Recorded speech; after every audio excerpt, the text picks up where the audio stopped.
parte de la transición. Bueno, es una situación que se ha ido repitiendo. Muchos apoderados están viendo cómo los establecimientos de sus hijos se vuelven impagables cuando se convierten en privados y pueden perder así también la subvención estatal. Por eso han llegado masivamente a instituciones más reconocidos en materia de calidad y que están en proceso además de gratuidad. Vamos a conversar sobre este tema. Está con nosotros María García Huidobro. Ella es decana de la Facultad de Educación de la Universidad Andrés Bello. Muchísimas gracias por estar con nosotros y bienvenida. Gracias a ti por invitar. Bien, ha habido toda una discusión respecto de si este es o no un efecto de la ley de inclusión. Una ley que lo que busca, tengo yo la sensación, es un objetivo súper bueno y tiene un buen espíritu, que es terminar con una selección por parte de los colegios que puede ser muy arbitraria para las familias y proponer a cambio un sistema centralizado de postulaciones. El problema es que los papás muchas veces no quieren eso porque está el riesgo de que te otorguen un colegio que tú no quieres. Parto preguntándote entonces, ¿es esto, estas filas, un efecto de esta ley de inclusión que ha impulsado el gobierno? Directamente no, en el sentido de que la ley de inclusión recién está siendo implementada en Magallanes este año y pretende de aquí a los próximos 2-3 años ser implementada en todas las regiones de Chile. Pero sí yo creo que es un anticipo y una señal de lo que puede pasar, no en términos de las filas, porque la ley de inclusión habla de la no selección a través de un sistema centralizado, digital, mejor organizado, con más tecnología de lo que ahora está ocurriendo en los casos de los colegios particular subvencionado, pero sí es un anticipo de lo que puede pasar en términos de la preocupación, incluso la angustia de los apoderados muchas veces por postular a los niños en los colegios que ellos consideren que son mejores dentro del sistema al cual ellos pueden optar. Ahora, no sé, yo de pronto siento que todo lo que estamos hablando tiene que ver con una piedra de tope fundamental, que es la calidad. Ahí decía también la encargada de este sistema que finalmente esto va a replicar lo que se ha hecho en países exitosos en materia de educación, donde centralizadamente un sistema con las opciones que cada papá pone va a priorizar y te va a asignar un colegio. Y lo que uno pensaría es que eso tiene toda la lógica. El tema es que en los países que han sido exitosos en materia de educación, esa selección que hace el sistema centralizado es de muchos colegios con buena calidad. Exacto. Aquí la pata coja inevitablemente es la calidad de los colegios, ¿o no? Ese porque es el eso punto justifica fundamental. el tema de la fila, porque los papás quieren un colegio que es un poco mejor. Y eso justifica también las aprensiones que tienen algunos papás respecto de este sistema centralizado. Aquí ya el problema no es si es presencial o no presencial, el problema es que no hay conformidad con la calidad de los colegios. Sí, por supuesto, sí, ese es el tema de fondo. Y tú tienes toda la razón, la ley de inclusión parte de una muy buena intención, pero puede quedarse solamente en la declaración de las buenas intenciones en la medida en que no nos preocupemos de más que de las formas del fondo. El tema aquí es que el sistema del sorteo, tal como se aplica en otros países, o la no selección, funciona muy bien cuando tú tienes garantizada la calidad de todos los colegios. Y en ese sentido el sorteo es simplemente para distribuir si el niño va al colegio A o B, pero en realidad no sale ganando ni perdiendo por ir al A o el B. Exacto, porque tú ya cumples con una calidad mínima de esos establecimientos. En este caso la calidad es muy dispar y te lo dice precisamente la fila de los apoderados que pasan en vela una noche completa con el frío que hay en estos días por tratar de garantizar un cupo para sus hijos y finalmente garantizar también su futuro.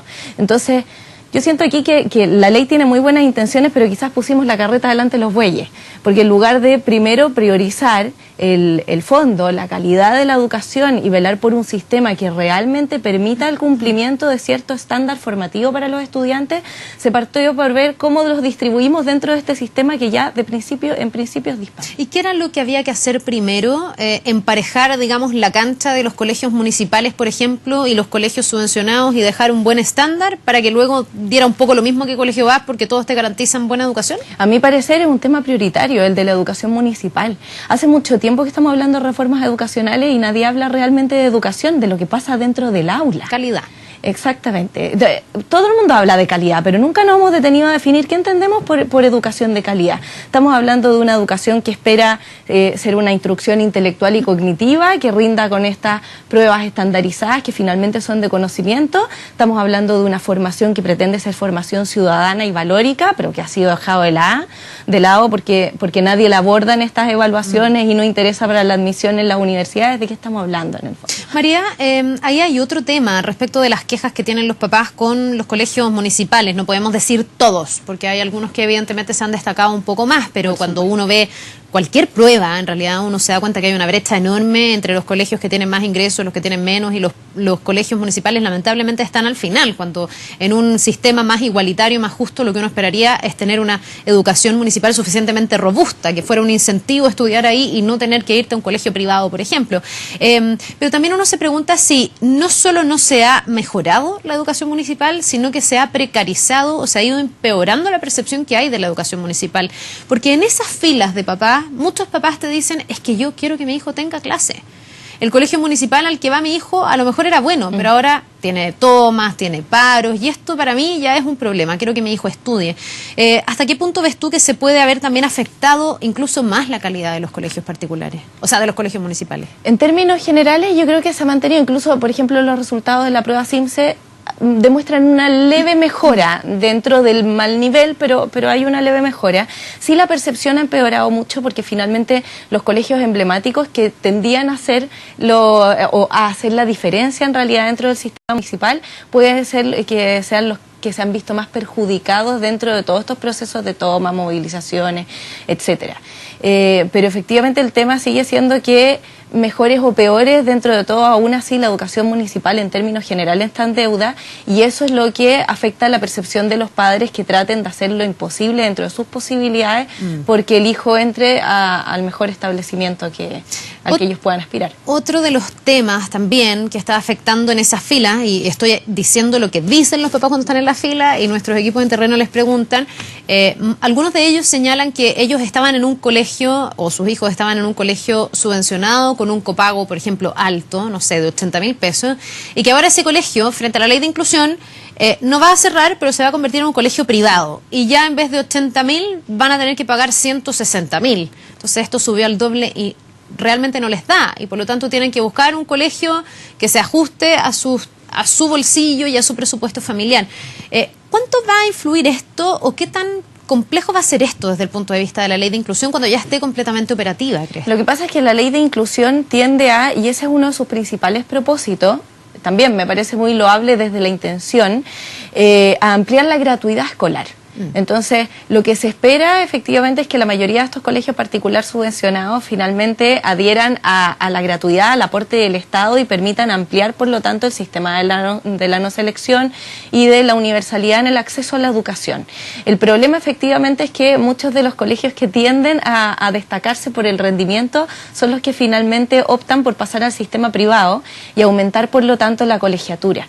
Entonces, lo más probable es que, por mucho que se amplíe la gratuidad, esa gratuidad se amplíe dentro de los establecimientos que tienen menos calidad y que por lo tanto pueden tener una admisión más abierta, más universal para los estudiantes. Pero para el padre que quiere pagar, se le va a hacer cada vez más difícil postular a su hijo a uno de estos colegios que ya tienen reconocimiento por el sistema. Claro, lo que pasa es que ahí uno va nuevamente a repensar qué han significado los colegios subvencionados para esos padres, cuando uno lo ve desde la óptica del papá. Cuando un colegio subvencionado con un copago les permitía, para algunos, en realidad, tener un colegio un poco mejor. Para otros, como el ministro Izaguirre lo dijo en su momento, tener la ilusión de optar a un colegio mejor, porque el ministro Izaguirre decía que no era tan así, que a veces porque el colegio tenía un nombre en inglés, la gente se sentía como seducida por ese nombre, pero que no era tan así.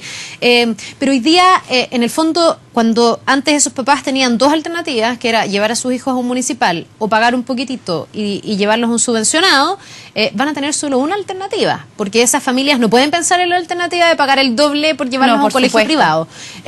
Desde ese punto de vista se ha dicho, y aquí también cada sector político lo pone de distintas formas, que esto atenta contra la posibilidad de los padres a elegir. Y otros dicen, ¿elegir qué? Si finalmente los colegios no son buenos, tú no estás eligiendo nada. Eliges endeudarte o no endeudarte. ¿Cómo ves tú esta discusión? De todas maneras, los padres tienen la opción de elegir, pero efectivamente dentro de alternativas limitadas.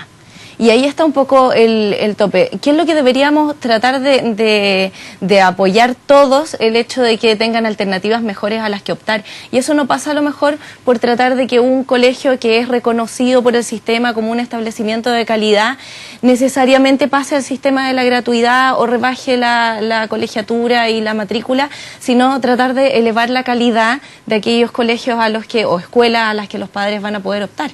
Ahora, eso ya no se hizo así, digamos, porque es lo que tú me dices, que eso Claro, es lo que se debió lo que hacer pasa en el es que- comienzo. es que no- o sea, uno tú no puede podrías haber, esperar- perdón, desincentivado a los padres a meter a sus hijos a subvencionados con un copago, porque obviamente alguien con la misma calidad va a preferir llevarlo, me imagino, cuando te cuesta pagar, llevarlo a un colegio público, pero que tenga el mismo grado de calidad. Ahora, el que quiera pagar por tener redes de contacto, por segregar, eso es otra cosa, Sí, y eso por probablemente supuesto. está en el sector privado de la educación, porque en Chile eso pasa, es un sistema súper segregado. Pero no se hizo así. No, de todas maneras hay muy buenas escuelas que ahora van a pasar al sistema público. Precisamente se ha producido este efecto de transición, mientras tanto, de algunos colegios particular subvencionados como el Salesiano, que los padres ya saben que va a pasar al sistema público y que por lo tanto se va a abrir a la no selección y se están adelantando. De ahí las filas que se están generando hoy en día en Santiago, en Maipú, etcétera. Pero efectivamente el problema es que uno no puede pensar en una reforma educacional al corto plazo. Tú no mejoras la educación de un año para otro, de aquí al 2018, de aquí al 2023. Es un proceso muchísimo más lento, pero que tiene que partir de las bases. Entonces, todo esfuerzo que se haga desde la otra vereda va a ser un esfuerzo cosmético. Yo distribuyo a los estudiantes ahora de una manera quizás más justa, más equitativa, con oportunidades para todos, pero finalmente dentro del mismo escenario de mala calidad con el que hemos persistido y pervivido en los últimos años. Bien, y ese es el punto central. Vamos a ver cómo se resuelve, porque al final aquí la deuda, sobre todo, es de calidad de la educación, y es interesante lo que tú dices, hay que ponerse de acuerdo respecto de qué se entiende por calidad, porque calidad, aquí se ha hablado mucho, se ha dicho mucho, pero poco sabemos a qué se refiere. Gracias, María, por tu análisis. Gracias a ti por Que la te vaya invitación. muy bien, que tengas una buena jornada. Gracias. Nos vemos. Vamos a ir a una noticia en desarrollo a esta hora, porque la presidenta Michelle Bachelet está participando